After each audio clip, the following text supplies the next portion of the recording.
Fatherhood. It's a heavy word. It's a big word. Most men grapple with understanding what exactly it is, and so do we. Eli and I are young. Very. Yeah, single, and trying to figure out what exactly does it mean to be a father, especially in modern times today. Yeah. And the question that we've had is, how exactly can we be more effective dads in a society that's changing today? Yeah. And we just came from shooting this podcast with Mr. Mike Wachira, man. The one and only. The one and only. Yeah. Mr. Mike Wachira, who's just his level of thinking, his maturity, his knowledge, and he's the first father we've had on the podcast. Yeah. I honestly don't think I've learnt. This season has just been insane. It's been incredible. This is the final guest, and I think it was the cherry on top of a great season, because having Mike at the end of such an amazing season was like a cherry on top, because we've had amazing guests. They've all been our similar age, right? But to have a man in the next stage of life that we are going to experience in a few years, hopefully, it's just been education for me. It's been education, and having someone that's a professional, he can talk, he knows how to structure a point. For me, it was like class. And I think anyone that's in our demographic, even ladies that want to understand men in that area of their life, are going to just sit down and just be blown away the way we were. Because we sat there looking at each other like, what? It's finally happening. What? Yeah. It's finally happening. Yeah, the idea of positive masculinity and showing men in a different light is actually happening in action right before us. Yeah. Because we weren't qualified for that conversation, but he was. At all. Yeah, At all. He was. At all. Wow. I mean, the word, if you're going to go and sit down and watch this, is you're going to come out and say, wow. Yeah. Amazing. So we hope you enjoy listening to this podcast half as much as we enjoy making it. Because we had a ball. Oh, Enjoy. Please. Enjoy. Please. Hey guys, welcome back to Mantalk.ke. We're back another week, another episode. And as you can see, we're in a very, very beautiful place. Every week it's changing, but can you believe we're actually in the same building? This is Kofisi. The link is going to be below. It's a co-working space. We're here at 9 West. There's so many of them all around Nairobi. So if you want to find a new spot that looks like this, click the link below. Thank you, Kofisi, for sponsoring this episode with the location. And also Jinsamin, which we're going to talk about further down in the episode. So as you can see, if you're looking at that camera there, we have a very dapper gentleman in the middle, and this is Mr. Mike Wachira, if you don't know already. Today's episode, we're talking all about fatherhood, and we can't talk about it, so we need to bring in an expert. Who was reproduced. I have successfully made people. Congratulations. Yeah. My guy, welcome. Thank you. Another member of the Bowlman Association. Must be said. Yes, must be said. It must be said. They don't know that we cut and you said that already. You've already put me under the Yeah. Twice.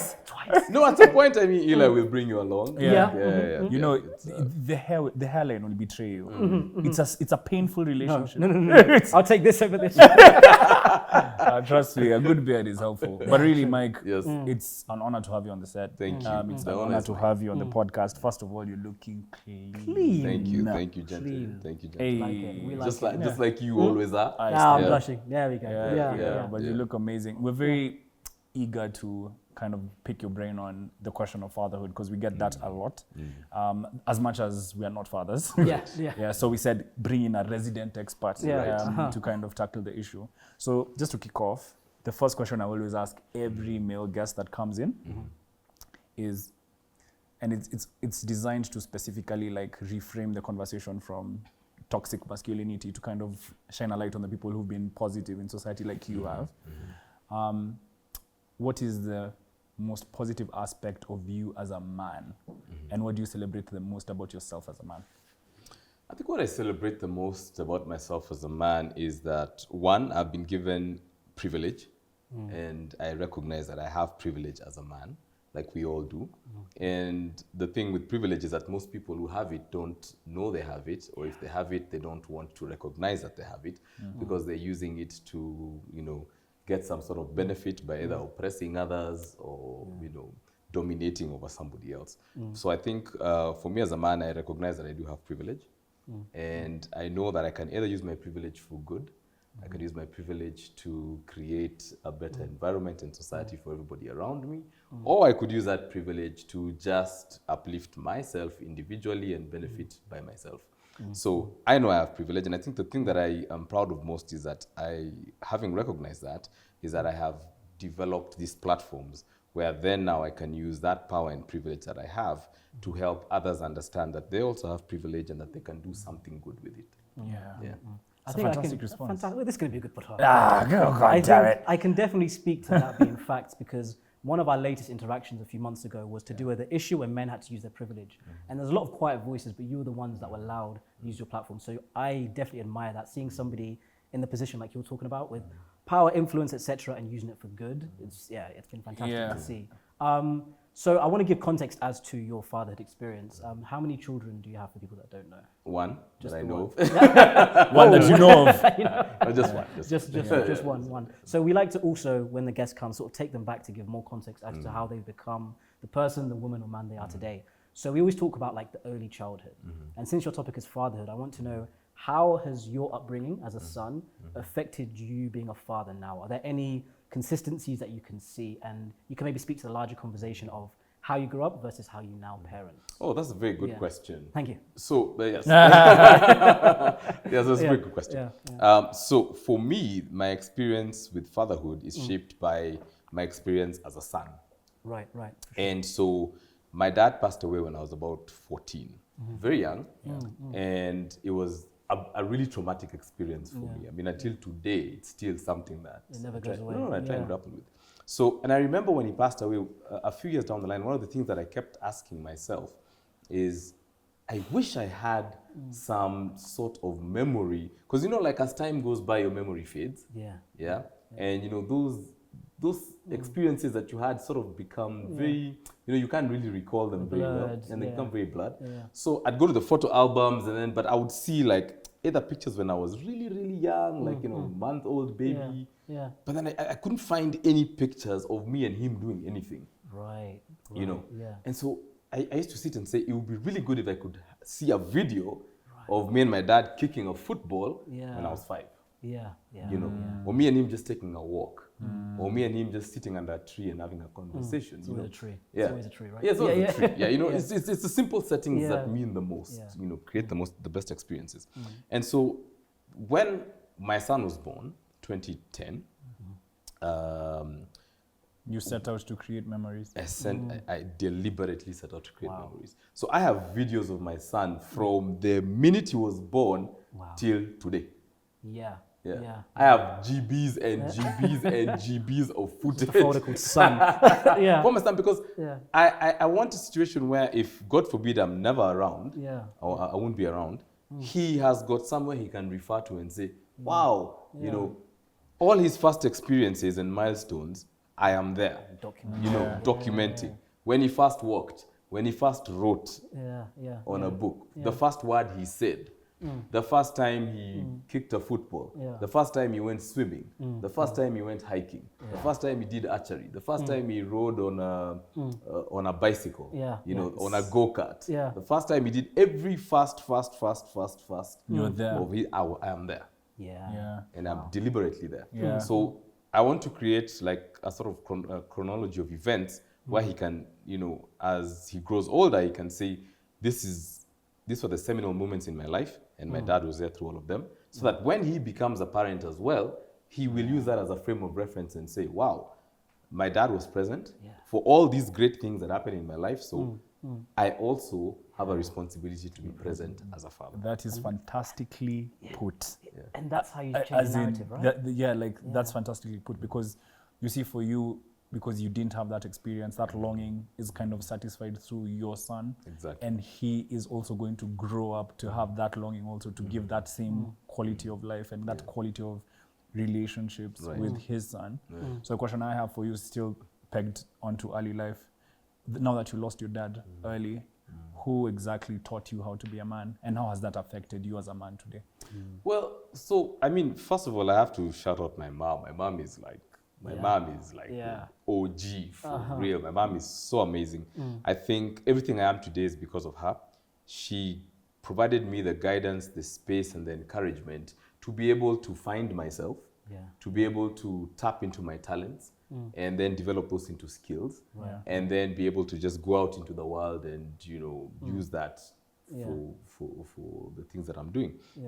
And so she's been very encouraging, and I think for a parent to be that encouraging to their child, Yeah. sort of just gives them the confidence. If there's certain things that Harvard education will not teach you, the best universities will not teach you. Yeah. There's certain things that are so innate that if your parents nurture that in you, they're already setting you up for success. Yeah.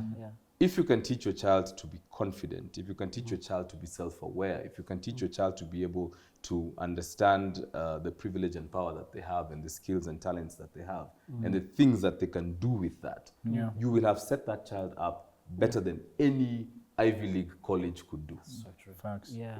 Facts. If you teach them how to be able to nurture relationships, build networks, be able to be confident and articulate and speak, and they're brave enough to go out into the world and knock on doors and also deal with rejection when the opportunities are turned down. If you can teach your children those small things like those, that child will survive in any environment. Anywhere. Essential tools are there. Yeah, because the tools are there, and you've helped them with that. So my mom has helped me with those tools. Okay. Yeah, and so that is what has helped me become who I am today. There's a narrative that goes around about men who are not necessarily raised by fathers and how they are sometimes perceived as being feminine or not necessarily having those competitive masculine traits. You know what I mean? I'm sitting next to you. You saying that your mother is actually the one who taught you how to be a man. I hope that helps dispel a little bit of that. Yes, I hope so too. Yeah, because there's been, I think there's been a lot of talk around, there's certain, especially in African communities, that man was raised by his mother, he's not tough enough, he's not hard enough. But like the fact that you two are taught to nurture, now that same nurturing spirit is what you have given your son. And that's it's a very powerful thing. It's a very powerful I think it's one of the best things about the new definition of masculinity. We're talking about narratives, and you've sort of mentioned how your mother has given you, like you just said, those tools. I want to know about your support network as a man, because you giving your kid those memories, those photos, that's changing the narrative. But for our narrative to change, it takes a group of people. Absolutely. So I'm curious to know about the fatherhood scene, because we don't qualify yet. With your group of guys at similar age, we won't disclose that, similar age and with kids, is there like that? Because women have it, we know that for sure.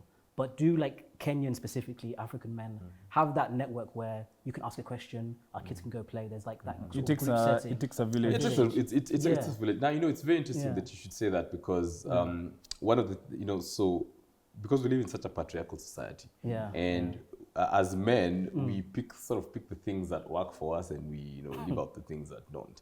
So one thing with patriarchy that works for most men, and those especially who don't want to do the work, they rely on the narratives of, it's women who are supposed to raise the children. Bring this child to me when he's 15 and I'll teach him to be a man. But by the time the child is 15, they've already formed their own opinions, they're already, set in their ways. It's very difficult to, bond or create a relationship at that age.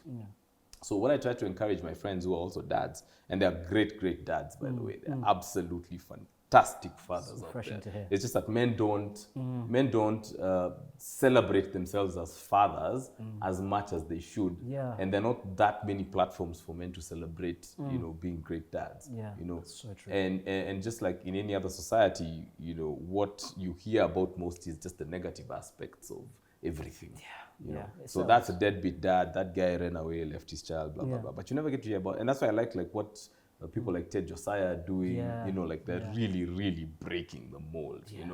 And celebrating themselves as fathers. So I think the more of us who do that, then it will become something normal and not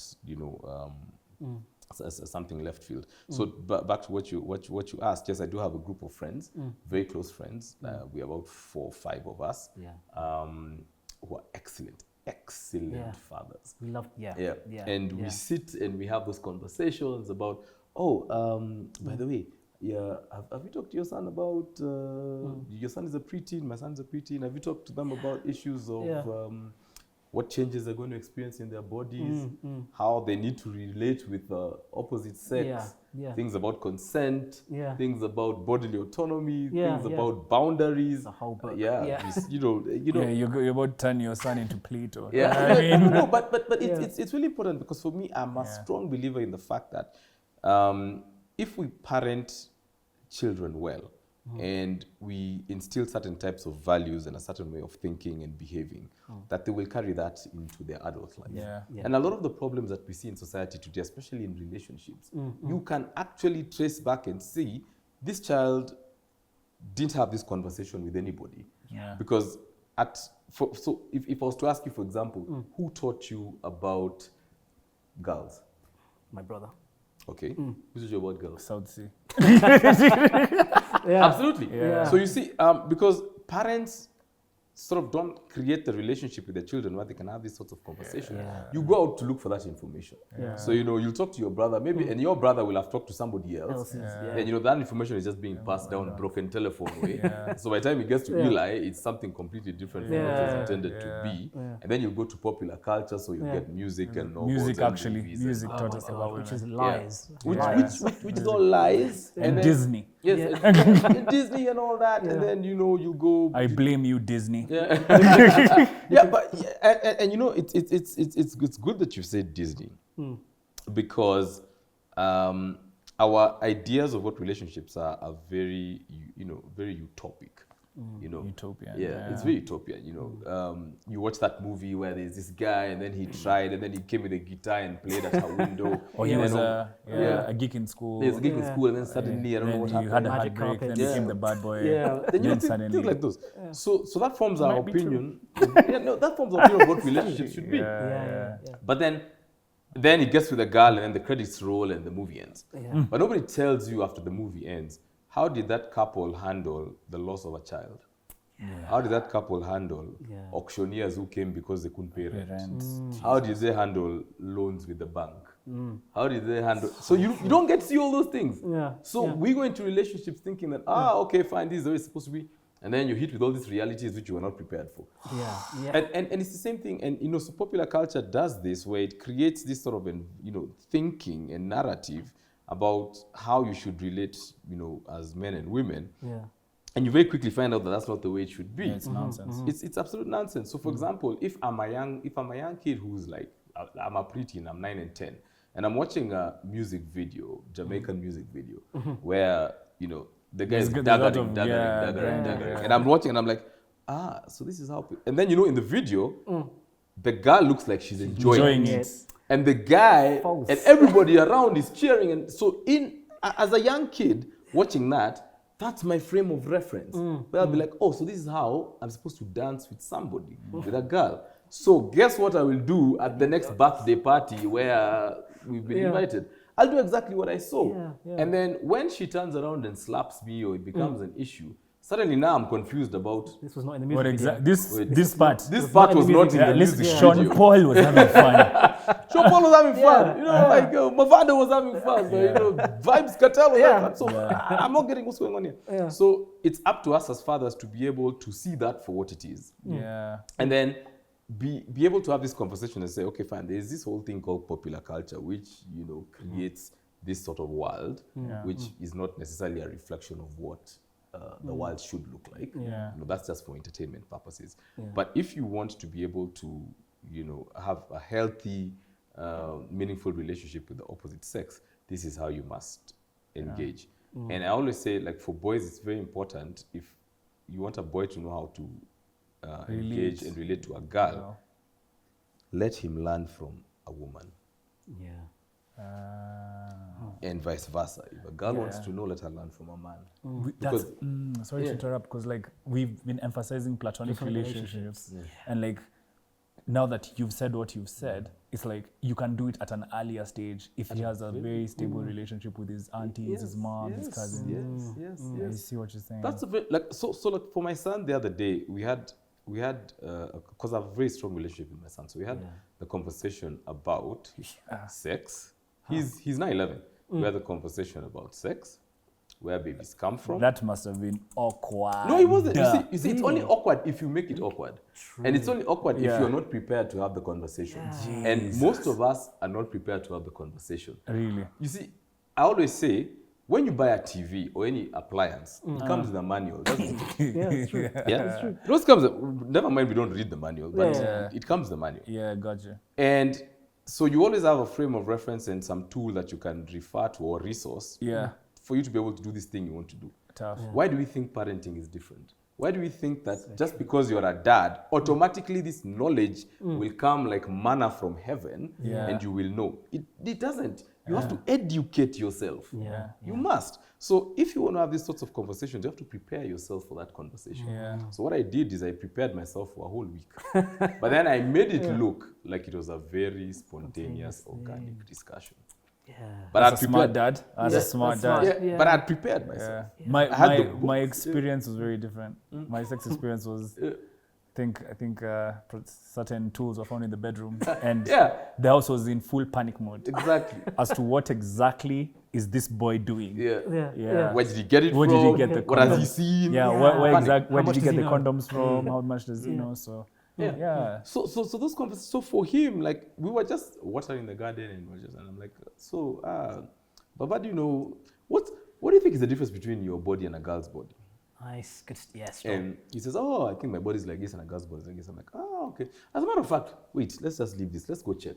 So we went, and then I had already downloaded, just the anatomy of a man, a boy and a girl. Yeah. And we were like, okay, let's look at this boy. Okay, what are the differences between this and this? Okay, fine. Yo. So where do you think babies come from? So they come from, you have sex, and this is how sex happens. point A goes to point B. Yes, point A goes to point B, this is what happens, and then you have, and then he asks, and then it's a conversation. So he'll ask questions like, okay, then there's sperm, and then it's the egg, and then it's fertilized, and then this. Okay, fine. Then God made women's bodies in a very special way so they could carry children. Yeah. Okay. Now every month something happens to a woman's body to prepare her for a child. It's so scientific. Covered everything. It's so matter of fact. To prepare her for a child. And then if no sex happens, there's a process called menstruation, which happens. So you might find that a girl is bleeding, but she's bleeding because this is what's happening with her body. It's not that there's anything wrong. It's just a natural process. The body is preparing itself to have a child. Wow. Now in school, you might find some girls, their bodies are growing and changing, and they might be bleeding. So if you see that happening, don't laugh at her. Just know it's a normal biological process. As a matter of fact, if you have a sweater, you can help her tie it around her waist. Wow. Like that. Yeah. Very simple conversation. It happened. Yeah. And so you have to create, first of all, you have to create a relationship that can allow you to have those sorts of conversations. It doesn't just happen then, right? It doesn't happen then. And most of our parents would be like, come at 4 p.m., Karanja. 4 p.m. we're having this conversation. Now look, sex is bad. If you have sex, you'll have children, you won't be able to take care of them, you go to hell. Blah, blah, blah, So then, bam, it's done. But this is the kind of... That sounds like my kind of parenting. Simon! 6 p.m. If you can be here. You can't talk about sex. The church will hear about this. You don't come. No, but that's the conversation. So I always tell, so the kind of conversations we have with my friends who are also dads is that you have to create the environment to have these discussions. And the environment for these discussions is when you're doing very informal things. When you're driving to the store. When you're kicking a football around. When you guys are just taking a walk. Those are the places where you can have those conversations. But don't formalize the conversation that you be here at 5 to See, I've just learned something because my typical behavior would be the formal one. But okay, let's sit down.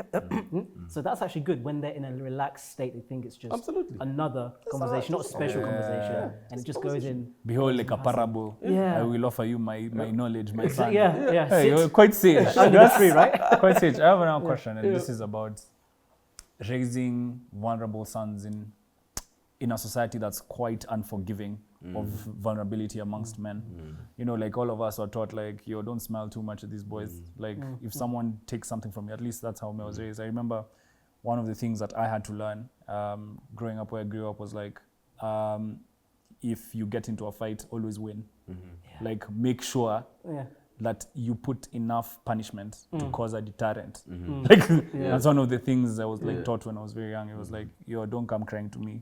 I'm your dad and all that. But and it's toughened me up, and for sure it's like put me. How do you give your child, and I've turned out pretty well, but how do you give your son kind of the right lessons that are not as macabre, like the right way to be vulnerable, but also the right way to stand up for yourself in certain situations? Okay.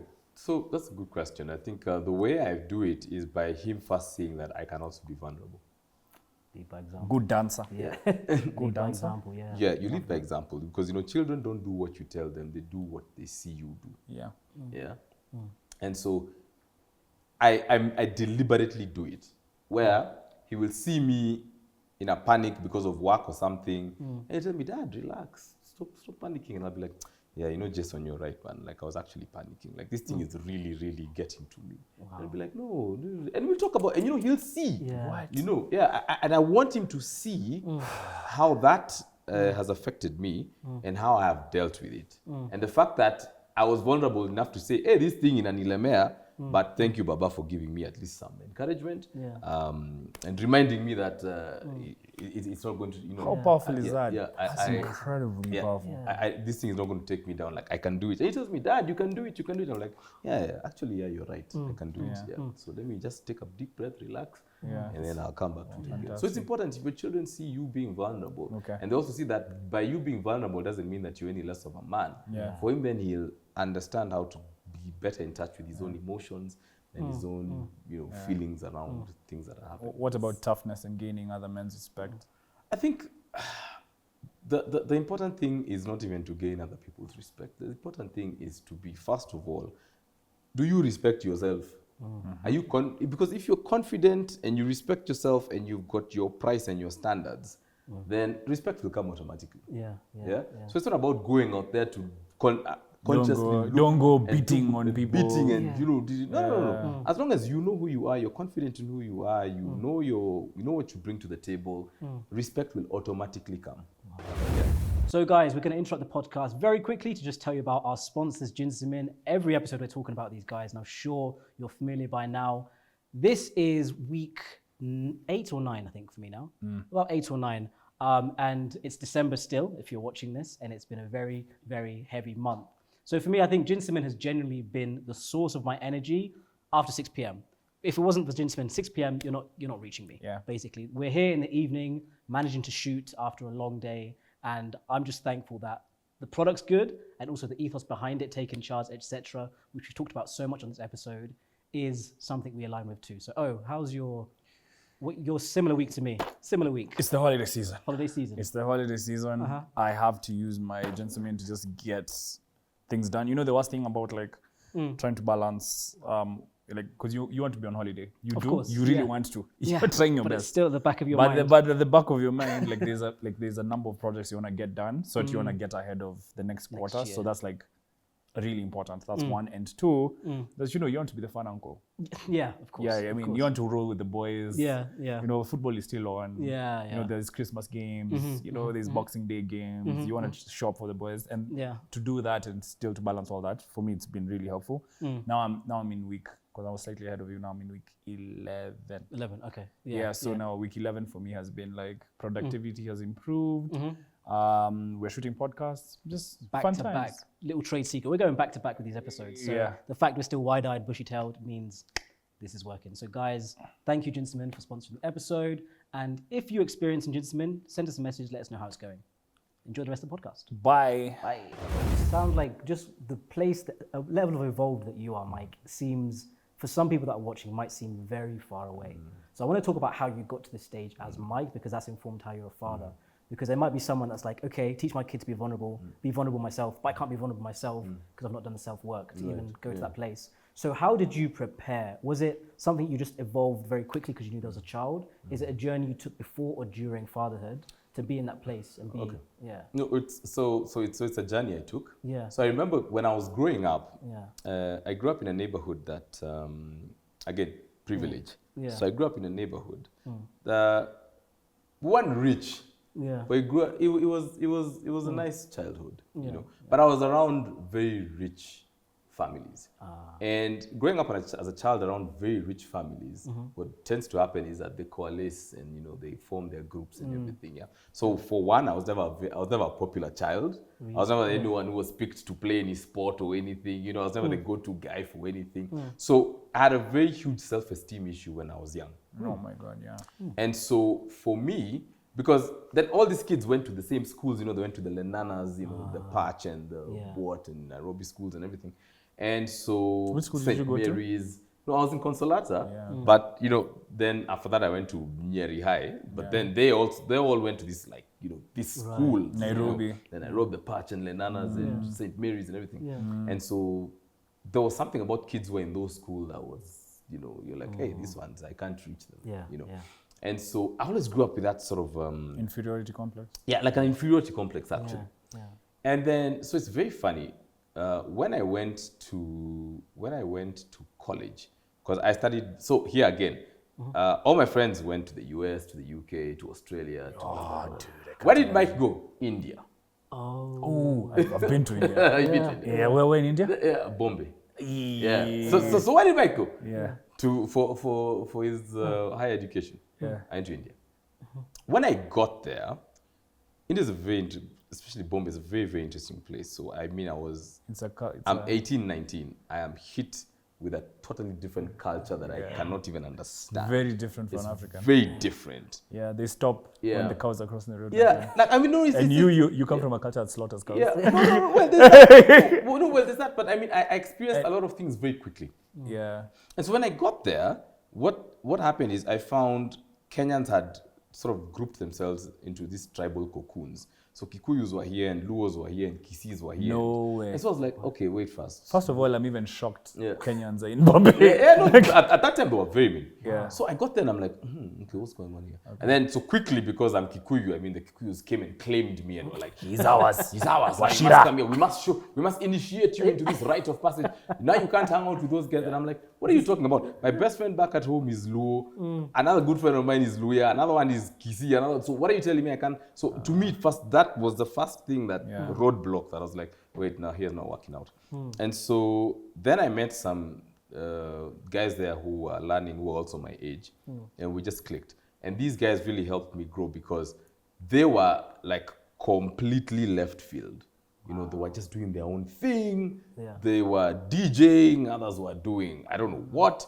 So I just observing them, I was like, wow, so it is actually possible for you to carve out a niche for yourself and, say, this is who I am, and damn everybody else.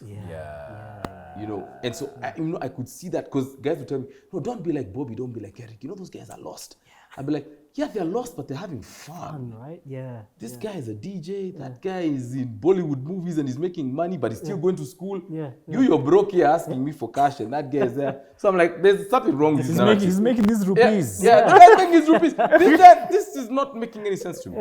So those guys really taught me how to just be my own person. And then from there, I mean, I got to, so funny story, even before I went to India, one of the things, that year after you finish high school, where you're still trying to figure out that year of confusion, where you're still trying to figure out what you want to do. So that's the year now where you either make it or break it. So we'd go out drinking. And then I realized I don't really like drinking, but I'm only doing it because I want to hang out with this cool crowd of kids from St. Mary's and Lenana and blah, blah, blah. So one day after binge drinking, it was like terrible. So the next morning when I tell me, yo, do you know what you did? Those ones, and you can't remember. So I said, that's it, I've stopped. This I'm 18, I've stopped drinking. And so I went to the club the next week, of course, with the same guys, and they're ordering shots and everything, and I'm like, no, I don't want. And they're like, what do you mean you don't? So what are you going to take? I said, I'm going to have a Fanta, bright orange Fanta. It came. They talked and talked. Said, I can't pay for a Fanta. What's wrong with you? What kind of dude are you? You don't want to have shots? I'm like, no. Then I realized something, that my decision to be a certain way can affect people like this. Yeah. Let's see how far we can push it. Love that. So the next weekend I ordered tea. Was it green tea? No, it was just tea in just standard chai. Not standard chai, but it came in that metal flask. And oh wow! So the waitress brings the shots and everything and the then your big tea. My tea. And I'm there sipping, and I'm just watching the reaction of people. They're sickening how it is. They're so sick and they're rolling on the floor. And I realized, wow, you mean me defining who I am and sticking to that can affect people like this. This is amazing. And I realized there's actually power in that. There's power in knowing who you are and sticking to it. So that then just, sort of roll the ball. So even when I went to India and I learned, that just reinforced what I was already thinking. And so, And now here you are. And that seems to be your truth. Yeah, and so and I always say I'm blessed because one thing God has given me is the ability not to care what people think. Let's take it mentorship, because I think we're running short on time. Let's take it to mentorship. Who are the people in your life who have mentored you that you feel like have contributed to you as a man and also have given you more insights on how to be an effective father as you've grown as a man? I think absolutely number one has got to be my mom. Yeah. Absolutely. Number one has got to be my mom. Because, when you become a father, you parent the way you are parented. And so if your dad was harsh, and, you just used to appear, and everybody disappears and runs under the tables, and he was very authoritative. When you're a parent, you'll be confronted with situations where you need to effect discipline. And so what are you going to fall back on? What you saw your dad do, what you saw your mom do. Because when they stood there and said, hey, everything stopped. Now you've come to my familiar side. I was wondering when we'd get discipline. Said, hey, everything stopped. Yeah. So I was with a very people who are much wiser than me who told me discipline is not an event, it's a process. That's a real. It's a real. That's a real, my friend. Yeah, so discipline is not an event. It's not just picking that kiboko and chapping and then saying it's done. Yeah. It's a process because you have to have this child understand why what they did was wrong, what it could mean for them later on in life, why it is you're disciplining them, and then how you're going to work with them so that they do not repeat the same mistake or fall into that same trap. I used to be told spendi kujirudia. I don't like to repeat myself. Yeah. Oh yeah, my dad says that. That's the standard for correct yourself before I have to correct you. That's so your mom is there anyone else? I think for me it's been my mom. Of course I've got some uncles.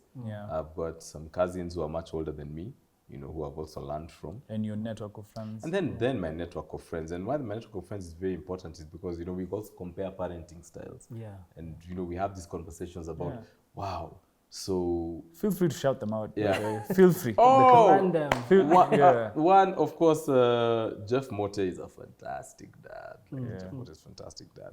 I have DJ Danny, who's also a very, very good friend of mine. Yeah. And, 3 or 4 other people who I'll not mention, but but they're really very near and dear to me because we have and so one of my friends, DJ Danny, he's a dad to 2 girls. Yeah. So you come in now we are comparing notes about parenting girls and parenting a boy. Yeah. It's like the girls I have to do it like this, and then I'm like, okay, have you thought about? And he's like, that's a good idea. I'll go and try that. And then he tells me something and I'm like, actually, let me try that and see if it works. But then also, I think there are a lot of people who offer very great parenting classes. Simon Bevy from Transform Nations is a fantastic resource.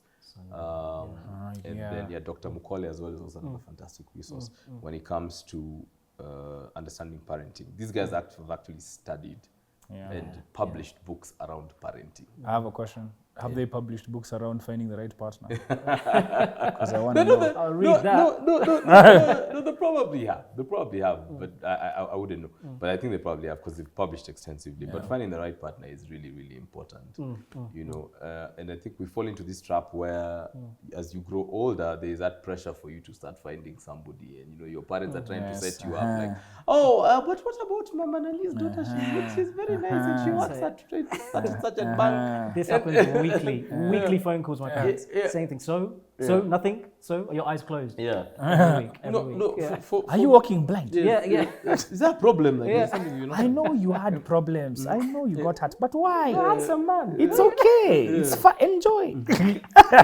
Stop it. So it's gone there. No. So for me, the thing is, I think finding the right partner is very important because you don't, this is a child you're raising. You don't want to just have a child with anybody.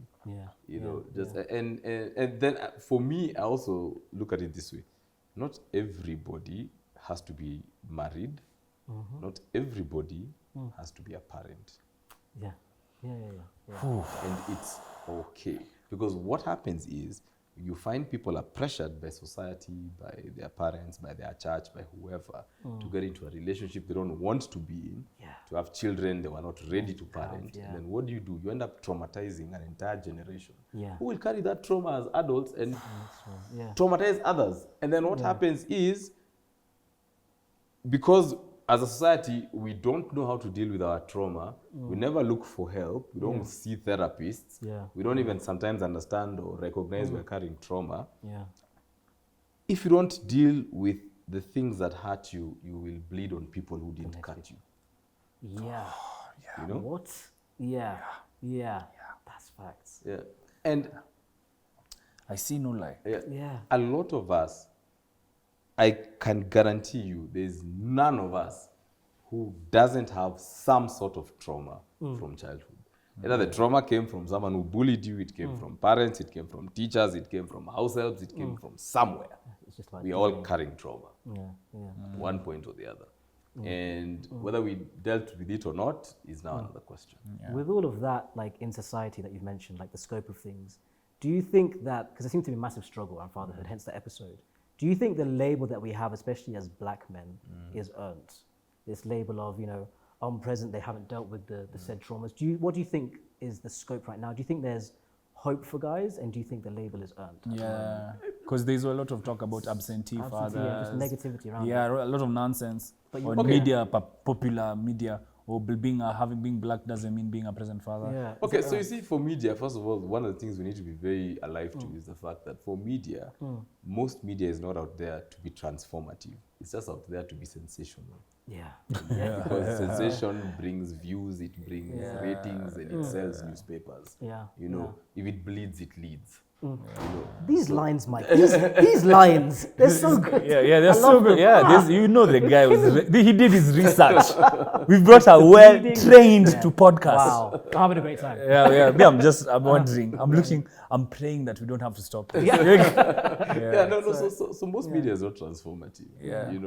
And so what are they going to do? They're just going to show you the bad side of everything, like the bad side of parenting. There are so many great dads out there who don't get the 5 minutes of fame or the media coverage that they should, because for media that's not going well, in their opinion, that's not going to sell. And then they're just out to make a quick buck. And so back to your question, whether that label is earned, I don't think it's earned. I just think it's the prevailing narrative, because there's an agenda behind pushing that narrative. So I don't think that it's a fair generalization for all men, because there are fantastic fathers out there doing really, really, really great work. They're just not as loud about it. And you're one of them, as they should. Thank you. So that's what we're showing here as well, that it's actually present. Final question, because of time, is about now the next generation that you mentioned a lot, before we have some little things we do at the end of the podcast. What is one thing, because I think if there's somebody struggling, they can listen to what you're going to tell your child and implement it. What's one thing you're going to be telling your child, or a few things that you're going to say, Jason, when you become a father, these are a few guidelines, because the episode is Principles of Fatherhood. So what principles are you going to give him so he's an even more evolved version of Mr. Wachira? Okay, so the first thing, I tell my son. I just leaned in. I don't want to miss it. Tell us as well. The first thing I tell my son is, I really, and I drill this every day, is that he's privileged. He's privileged. He has to understand that he is privileged. Because, he's not privileged because he's rich. He's privileged because he's got opportunities. That's just a fact. Silver spoon, what I mean? He's privileged because he has opportunities that many others don't. And so what I try to do with him is for him to understand that, first of all, not everybody has these opportunities that you have. Not everybody lives the way you have. And second, because God has put you in this position where you have these things that other people do not have. You have a responsibility to then use this privilege to change other people's lives. Wow. That's the message I drive home every single day. So my take home for him is that, and for anybody watching, is that if God has given you more than you need, build a longer table, not a higher fence. Another one, Mike. Another lie. I love it. Reels. Build a longer table, not a higher fence. Yes, build a longer table, not a higher fence. And that way you will get more blessing. Yeah. You know. That's so true. And if you have a good relationship with yourself first, you have a good relationship with people around you, you have a good relationship with your God, you know what your talents are, and you know what your skills are, and you're using them to make a difference in the lives of other people, Yeah. that will be more fulfilling to you than any check anybody can write. 100%. Yeah. 100%. That Absolutely. is what a take home. Yeah, What a take I home. have a few more questions, but I'll save that for part 2 if We it need ever a part happens. two because We need the a part list 2. we said there's like 7 more questions. Yeah. But I've actually learned so much. Yeah. The first thing being about the style of parenting and the conversation, when to put it in. I can't wait to implement that from my lips to God's ears. Yeah. But yeah, so one of the things that we do, Mike, when wait we're to on get air, is we ask you to recommend something that has been transformative to you. It can be a book, it can be something serious, something fun, a show, anything, like even some clothes you've seen that somebody can go, get, listen to, watch, and take some value from it. That's what we like to leave people with at the end of the pod. Okay. So for me, especially because this is a topic around parenting, please reach out to Transform Nations and Simon Bevy. That man will he'll transform your life Yeah. with regard to parenting and how, because I've taken the parenting course from him, and yeah, so it's like about 7 or 8 classes. Do you think we can bring him on the podcast? Yeah, I mean, yeah, That would be yeah. incredible. Yeah. He's might such do a that. resource. He's Might such a do that. fantastic guy. And so what I did is when we went, so actually the parenting course, why I learned about him is that the school my son goes to organized for the parents to go through the parenting course. What? Yes. And so we went through the course and then we started learning things like, oh my God. And you could see the realization on people's faces like, wow. So that's why my child is doing that. Yeah. I just thought they were being naughty, but it's a stage of development. Yeah. You know, and you're like, oh, okay, Yeah, and so he really breaks it down. From when a child is born, these are the behaviors that you will see in this child. And when you see these behaviors, this is what it means. It doesn't mean this child is being rebellious or anything. Yeah, It's just a development. It's just a development stage that they're going through, and this is how you can support them to go through that stage in a way that is not adversarial and combative and aggressive. You know, because most parents don't understand how children are growing and developing. So for you, anything you just react with. It's just wah, with anger. Yeah. Stop it. But you don't understand why that child is behaving like that. You know, and if you had that knowledge, then you had the tools to help that child manage. It's an easier ride for everyone. You know, so reach out to Pastor Simon Bevy, Transform Nations. Fantastic. So now the next part is crucial, fundamental even. We ask our guests to set questions for the next guest. Oh, for the next guest. And this is the final guest of the season, right? And you are the final guest of the season, actually. So we have a question for you. Actually, we had 2, but in the interest of time, we'll just stick to the one. Okay. So the question I have for you is, if you could speak to God right now, you could ask him, and you asked him about one piece of information about yourself, and it was God. What piece of information would that be for you to know? For me to know. Exactly. About myself? About yourself, through the entire span of life. So what's that one question that you'd want to ask God for your own knowledge about yourself? Wow. I'm thinking as well. That's that's big. That's a deep one. Actually, two. I've picked one. That was the easy I one. would ask God if I have done enough with the talents that he gave me to create a difference in this world. Phenomenal. That's the question I'd ask. And the reason why I'd ask that question is because a lot of people are very scared to recognize the power that they have and to use it because they're scared of what people would say. You know, people are very scared of doing things because, like, if I do this, what will people say? How will people view me? I look weird. People say I'm crazy. But then this is what I always tell people. I say, God has blessed you with certain gifts. Can you imagine the day you meet God and God says, okay, I gave you 1, 2, 3, 4, 5 things. What did you do with that? And you say, oh, you know, I was afraid Eli would talk. Can you imagine that conversation with God? Yeah. God telling you, when I made you, And you know, in our mind, everyone's mind right now, do you know who we're thinking God is? That actor. What's his name? Morgan Freeman. Morgan Freeman. We're all seeing Morgan Freeman right here. Like, So is there an- even in Africa, Morgan Freeman. Even in Africa. So can you imagine how embarrassing, awkward that conversation would be? It's like, I gave you all these tools. I gave this to you. Yeah. And what did you do with it? And you say, oh, I didn't do anything because I was afraid people would talk.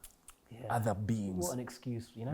Yeah, like You are going to cure cancer. And you decided you would have changed the world. Yeah. And I gave that to you. Imagine if Elon Musk was just scared to do stuff. Exactly. Where would we be, right? Oh my God, Yeah, so that's what I always say. Like, you know, if you know you've got these talents and you've got these gifts and you've got this privilege and position, use them. Yeah. Because God doesn't make mistakes, and there's a reason why God gave those to you. Incredible. That is an amazing bombshell to end on. Mike, I think there's going to be so many people that are going to be transformed by the conversation. You and Simon are doing the same thing, it seems. Thank you for just making the time, giving us an example of a positive father, and even the things you do outside of this conversation, the positivity you put online, what you do in your job, entertaining people. Like, you're a light in the city, and we thank you for bringing your light here today. Thank you. And you too are as well, man. What you guys are doing with your platform is absolutely amazing, and I celebrate you. Thank you. Oh, thank you, sir. Thank you, sir. I mean, I'm in shock, bro. Like, I can't wait to watch it back. I'm in shock. slow I feel like I'll watch this. Like, I'll just get my popcorn and just. Bro, are you seeing that? Even though I was here. Are you seeing that reaction? Yeah. Oh, And the blazer. Oh my goodness.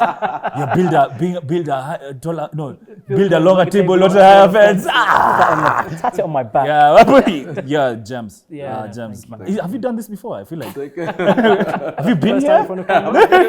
No, I mean, you just find a way to live, and you know, you look at the parameters you want to live in and the ethos you want to live by. Oh my God! Another one. Cut this episode. Before it burns down. But thank you. I hope you guys have enjoyed it. We'll see you next week for the final episode of Mantalk. Hey.